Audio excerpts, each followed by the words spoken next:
यानी common civil code, समान नागरिक संहिता आदिवासी समाज के लिए लागू करना बहुत कठिन है, इतना आसान नहीं है, क्योंकि आदिवासी समाज अपनी सामाजिक कानून के हिसाब से चलता है और सरकार के कानून और समाज के कानून कौन बड़ा, तो उस देश का सुप्रीम कोर्ट कहता है कि इस देश में आदिवासियों का सामाजिक कानून बड़ा होता है और बहुत से कानून बने हैं।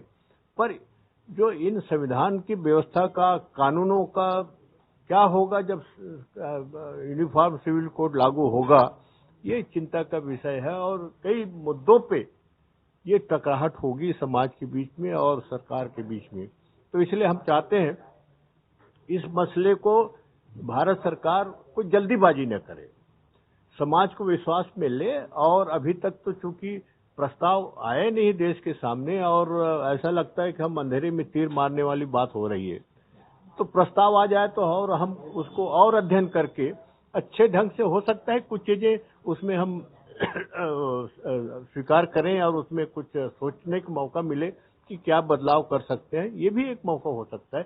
पर जब तक प्रस्ताव नहीं होगा तब तक इसमें बहुत ज्यादा ये कहना भी बड़ा मुश्किल हो जाता है। पर हम भारत सरकार से निवेदन करना है इसमें जल्दीबाजी नहीं करें।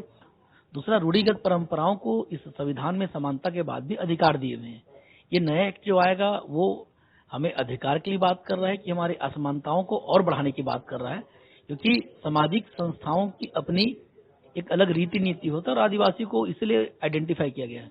हमें डर है कि हमारी आइडेंटिटी खो जाएगी, हमारा अस्तित्व भी खत्म हो सकता है और जो कुछ अधिकार हमारे पास सुरक्षित, जिसके चलते हम जल जंगल जमीन पे अपना अधिकार दिखाते हैं, शायद उससे भी वंचित हो जाएंगे। इसलिए कि आदिवासी समाज रूढ़िगत जो परंपरा है वो मान्यता खत्म हो जाएगी। हमारी जो जमीन जायदाद का मामला है, शादी बर ब्याह तलाक का मामला है, वो रूढ़िजन्य परंपरा से है। हिंदू उत्तराधिकार अधिनियम हमको लागू नहीं होता है और उसको कॉमन सिविल कोड हो गया तो मानना पड़ेगा, समाज में विरोध होगा। इससे समाज का रोटी बेटी सारी चीज खत्म हो जाएंगे और समाज को अभी फिलहाल समझने में बहुत समय लगेंगे। इसलिए पूरे समाज की तरफ से हम लोग भी सर्व आदिवासी समाज के माध्यम से आज इस यूसीसी का विरोध करने के लिए आए हैं और संपूर्ण रूप से नगाटी समाज भी ऐसे कानून का हम लोग विरोध करते हैं।